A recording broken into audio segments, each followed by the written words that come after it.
Olivia Cooke, the captivating star of House of the Dragon, has long been admired for her poised and powerful performances on screen, but behind the glamour of Hollywood, she has faced profound personal battles that have shaped her journey in ways few could imagine.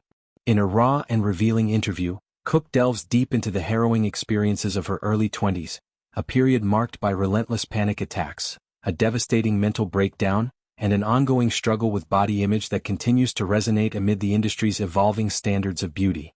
Her story is not just one of vulnerability but also of resilience, offering a poignant reminder of the human cost of fame and the quiet wars waged within the minds of those who entertain us. It all began when Cooke, then a young actress fresh from her native England, made the bold leap across the Atlantic to chase her dreams in the United States. The move, while exhilarating on the surface, soon unraveled into a perfect storm of isolation, pressure, and self-doubt.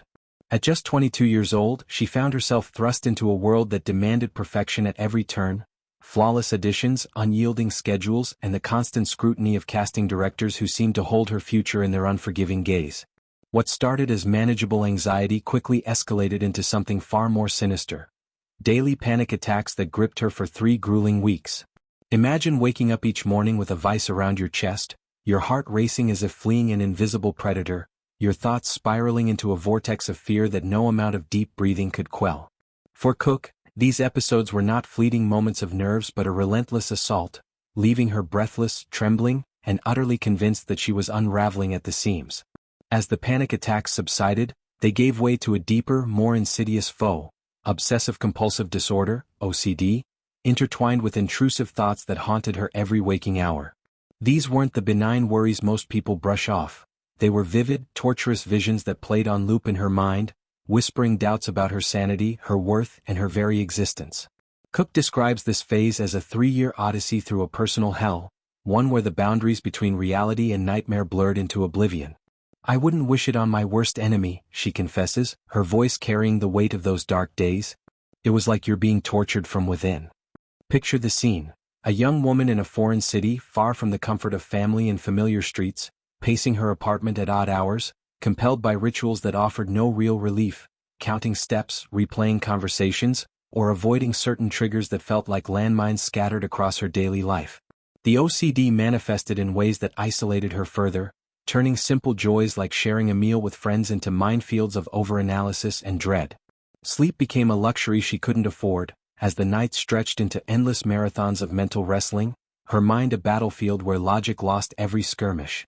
This mental health crisis didn't erupt in a vacuum. It was fueled by the high-stakes environment of Hollywood, where rejection is as commonplace as red carpets.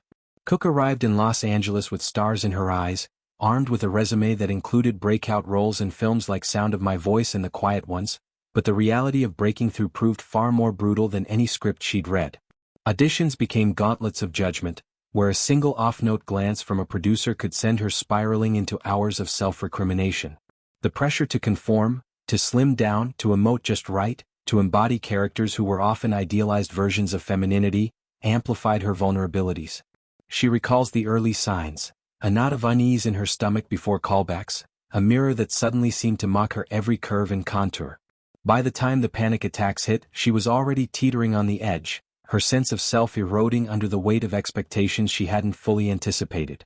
Therapy became her lifeline, though finding the right help in a city as sprawling and impersonal as Los Angeles was no small feat. Cooke sought out professionals who specialized in anxiety disorders, learning tools like cognitive behavioral therapy, CBT, that helped her challenge the distorted thoughts fueling her OCD. It wasn't a quick fix. Progress came in fits and starts, marked by setbacks that tested her resolve. There were sessions where tears flowed freely, unburdening the shame she'd carried like a secret too heavy to voice. Friends in the industry, those who'd navigated similar waters, offered quiet solidarity, late-night calls that reminded her she wasn't alone in this fight. Medication entered the picture too, a careful balance of pharmacology and psychology that dulled the sharpest edges of her symptoms without numbing her creativity. Through it all, acting remained her anchor, a paradoxical refuge where she could channel the chaos into characters who mirrored her turmoil.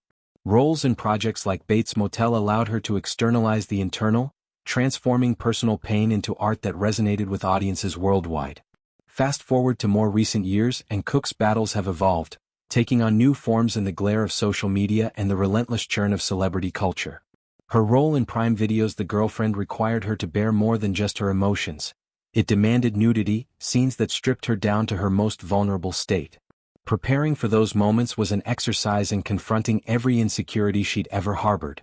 It's so hard not to feel insecure when only yourself and your partner and your doctor see you like that, she admits, her words laced with the raw honesty of someone who stared down her reflection and not always liked what stared back. The set, meant to be a safe space, amplified those doubts. Wardrobe fittings turned into whispered critiques. Lighting adjustments felt like interrogations under a harsh spotlight. Yet, Cooke pushed through, drawing on the resilience forged in her 20s, using the vulnerability as fuel for authenticity. The result was scenes that pulsed with genuine emotion, earning praise for their bravery and depth. But the body image struggles didn't end there. Enter the Ozempic wave, a phenomenon sweeping Hollywood where celebrities tout dramatic weight loss as the latest badge of discipline, their before and after photos flooding Instagram feeds like a tidal wave of aspiration and envy. Ozempic, originally a diabetes medication, has been repurposed as a shortcut to slimmer silhouettes, promising rapid results with a simple injection. For Cooke, scrolling through these transformations wasn't just inspiring. It was insidious, a constant barrage that chipped away at her hard-won self-acceptance. She watched as peers shed pounds, their confidence seemingly amplified by each lost inch, and wondered if her own body, strong, capable but not conforming to this new ideal, was somehow deficient.